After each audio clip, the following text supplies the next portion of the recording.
ஐயர் சொன்ன இந்த பரிகாரத்துக்காக வந்துட்டு புடவையெல்லாம் கட்டிக்கிட்டு பொட்டெல்லாம் வச்சுக்கிட்டு கையில் 2 கையிலையும் வந்துட்டு தீச்சட்டி ஏந்திக்கிட்டு தலையிலையும் ஏந்திக்கிட்டு அப்படியே வந்துட்டு சூப்பராக வந்துட்டு வராரு நம்மளோட ஹீரோ ககன். இதை எப்படியாவது தடுத்து நிப்பாட்டணுன்றதுக்காக வந்துட்டு நம்ம அபூர்வா வழக்கம் போல் வந்து சதி பண்ணுறாங்க. ஆனால் அதையெல்லாம் முறியடிச்சு அந்த இது வந்து நெருப்பில் கண்ணாடி இதுல எல்லாத்துலேயும் தாண்டி நம்ம ஹீரோ வந்துட்டு அந்த இது வந்துட்டு கொண்டு வந்து சாமிக்கிட்ட வச்சிடுறாங்க. வச்சுட்டு அப்படியே அங்கே வந்து நின்று ஒரு மாதிரி டான்ஸ் வந்துட்டு ஆக்ரோஷமாக நல்லாவே வந்துட்டு ஆடுறாரு. சூப்பராக அப்படியே பார்த்து எல்லாருமே மெய்மறந்து போய் பார்த்துட்ருக்குறாங்க சுற்றி. அவ்வளோதான், இவன் பரிகாரம் முடிச்சிட்டான்ற மாதிரி இதுவாயிட்டோன்னே இப்படி இதுவாயிடுச்சுன்ட்டு கடுப்பாயிட்ருக்காங்க அபூர்வா. ஒரு பக்கம் இங்கே ஹாஸ்பிட்டலில் வந்துட்டு குண்டும் எடுத்துடுறாங்க. அவங்களுக்கு ஒன்றும் இல்லை, அவங்க வந்துட்டு நார்மல் ஆகிட்டாங்க அப்படின்னு சொல்லிட்டு டாக்டர் சொல்லிடுறாங்க. அதுக்கப்புறம் போயிட்டு எல்லாருமே போய் பார்க்கலாம். ஆனால் வந்துட்டு அவங்க யாரை விருப்பப்படுறாங்களோ அவங்கள மட்டும் போய் பார்த்துட்டு இவங்க 2 பேரில், ஏன்னா இவங்க 2 பேரும் அப்போவே சண்டை போட்டுட்டு இருந்தாங்கன்னு சொல்கிறாங்க. நர்ஸ் போயிட்டு கேட்குறாங்க, கண்ணை முழிச்சிடுறாங்க நம்மளோட பூமி.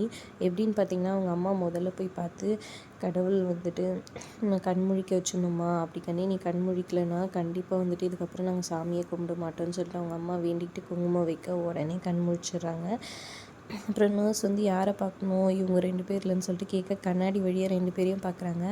இவங்க கை காமிச்சது என்னமோ ககனை தான், ஆனால் வந்துட்டு அவங்க அப்பாவை தான் கை காமிச்சதா நர்ஸ் இது பண்ணிவிட்டு உங்களை தான் சார் பார்க்கணுன்னு சொல்கிறாங்கன்னா அவர் வந்து போகிறாரு. ககன் அப்படியே ஃபீல் பண்ணிவிட்டு அங்கேருந்து கிளம்பிடுறாரு அவங்க அம்மா தங்கச்சியோட.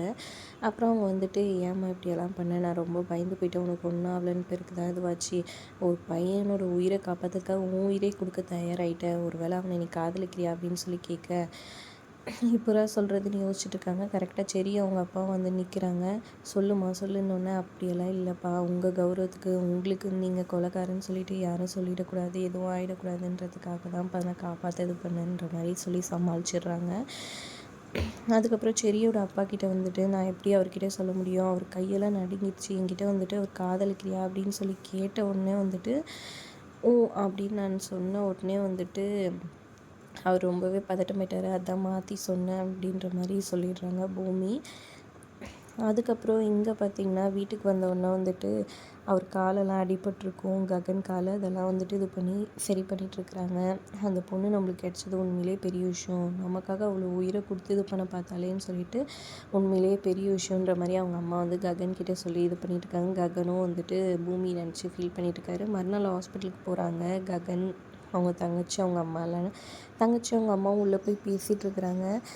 ஏம்மா எங்கள் வீட்டில் வந்துட்டு யார் உனக்கு ரொம்ப பிடிக்கும், உன் உயிரே கொடுக்கறதுக்கு வந்துட்டு தயாராகிட்டே அப்படின்னு சொல்லிட்டு சொல்ல ககனுன்னு சொல்ல வராங்க. ஆனால் வந்துட்டு இவங்க என்ன நினைப்பாங்களோன்னு சொல்லிட்டு உங்கள் 2 பேரும் என்னை ரொம்ப பிடிக்கும், உங்களுக்கு வந்துட்டு ககனுக்கு ஏதாவது ஒன்று ஆச்சுன்னா நீங்கள் தாங்க மாட்டீங்க, அதுக்காக தான் அவரை காப்பாற்றினன்ற மாதிரி சொல்லி சமாளிக்கிறாங்க. ககன் அப்படியே வந்துட்டு பூமியை கண்ணாடி வழியாக பார்த்துட்டு ஃபீல் பண்ணிவிட்டு அங்கேருந்து போகிறதுக்கு பார்க்குறாரு. அதோட எபிசோட் முடியுது. தேங்க்ஸ் ஃபார் வாட்சிங்.